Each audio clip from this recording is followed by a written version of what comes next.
दुर्वासा मुनि द्वारा घंटानाद और पाशा मौली को श्राप।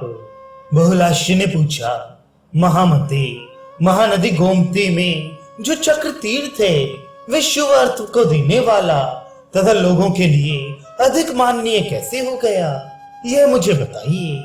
श्री नारद जी ने कहा, राजन, इसी विषय में विज्ञ जन इस प्राचीन इतिहास का वर्णन किया करते हैं, जिसकी श्रवण मात्र से सर्वथा पापों की हानि हो जाती है। एक समय की बात है, अलकापुरी के स्वामी राजा धीराज धर्मात्मा निधिपति भगवान कुबेर ने कैलाश के उत्तर तट की भूमि पर वैष्णव यज्ञ आरंभ किया। उनके उस यज्ञ में स्वयं भगवान विष्णु अपने धाम से उतर आए थे। ब्रह्मा, शिव, जमभेदी इंद्र, जल जंतुओं के अधिपति वरुण, वायु, यम, सूर्य, सोम, सर्वजनेश्वरी पृथ्वी, गंधर्व, अप्सरा और सिद्ध सभी उस यज्ञ में वहां पधारे थे। नरेश्वर, समस्त देव ऋषि और ब्रह्म ऋषि भी वहां आए। उस समय कुबेर का पुत्र नलकूबर धनाध्यक्ष था। यज्ञ की रक्षा में वीरभद्र को नियुक्त किया गया था। सत्पुरुषों की सेवा का भार गजानन गणपति के ऊपर था। समस्त मरुदगण रसोई परोसने का कार्य करते थे।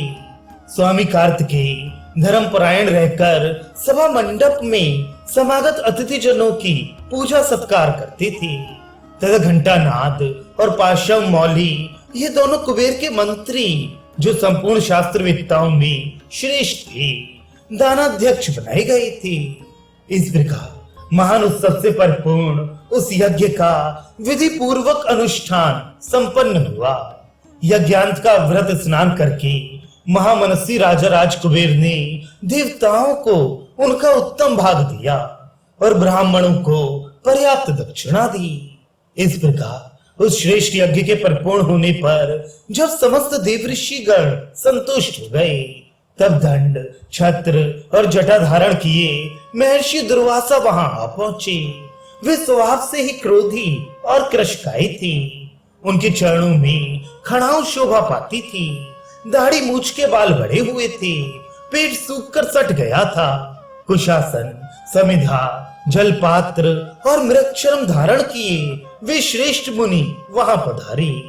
वहां पधारे हुए उन महर्षि के पास जाकर उनकी विधि पूर्वक पूजा करके भयभीत हुए कुबेर ने परिक्रमा पूर्वक उनके चरणों में प्रणाम किया और कहा, ब्राह्मण, आपके पदार्पण करने से आज मेरा जन्म सफल हो गया, भवन सार्थक हो गया और ये मेरा यज्ञ भी सफल हो गया। इस तरह उनके संतोष देने पर भगवान दुर्वासा मुनि जोर जोर से हंसते हुए उन मनुष्य धर्मा देवता कुबेर से बोले, तुम राज धर्मात्मा, दानी और ब्राह्मण भक्त हो। तुमने भगवान विष्णु को संतुष्ट करने वाले वैष्णव यज्ञ का अनुष्ठान किया है। प्रभु वैश्रवण, मैंने कहीं कभी भी तुमसे कुछ नहीं मांगा है, परंतु आज तुम्हें दान शिरोमणि समझकर मैं याचना करूंगा।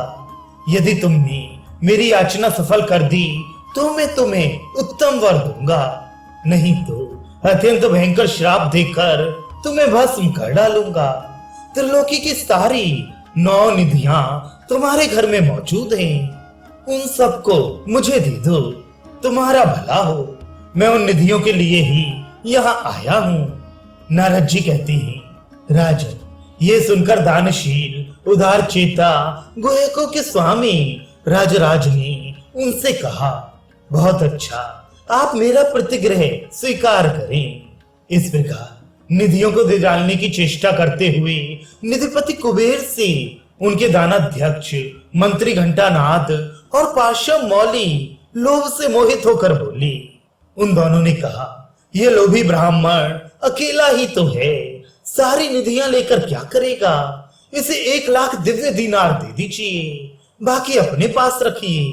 अपनी वृत्ति की तथा इस उत्तर दिशा की रक्षा कीजिए। नारद जी कहते हैं, राजन, उन मंत्रियों का वे कठोर वचन सुनकर दुर्वासा रोष से आग बबूला हो उठे। उनकी भौहें टेढ़ी हो गईं तथा उनके नेत्र लाल हो गए। सारा ब्रह्मांड बटलोई की तरह 2 निमेष तक हिलता रहा।